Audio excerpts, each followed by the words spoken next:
இன்னொரு விமர்சனமும் வந்திருக்கு. அதாவது 6 மணிக்கு மேல ஒரு பிரச்சாரம் போறதில்ல அப்படின்ற ஒரு விஷயம் இருக்குல்ல சார். இது எந்த அளவுக்கு உண்மை?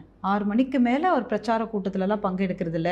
சில பொது இடத்துலயே அவரால போக முடியல அப்படின்ற ஒரு விஷயமும் இருக்கு. அது பாதுகாப்பு கருதி. அந்த பாதுகாப்பு நிறைய இடத்துல அந்த அவருக்கு 6 கொடுக்கப்படவில்லை மணிக்கு மேல அப்படின்றாங்க. ஆ. விஜய் வந்து நைட்டு ஆனால் அவர் பிரச்சாரத்தில் கலந்துக்கணும்னு ஆசைப்படுறாங்க. இவர் ஏன் அது வாண்டனை அவாய்ட் பண்ணுறதுக்கு கரூர் தான் காரணம். புரிஞ்சிருப்பீங்கன்னு நினைக்கிறேன். இருட்டில் தான் எல்லா தப்பும் நடக்குது, எல்லா கிரிமினல் நடக்குது, கிரைம்ஸ் நடக்குது. இதை அவர் புரிஞ்சுக்கிட்டார்.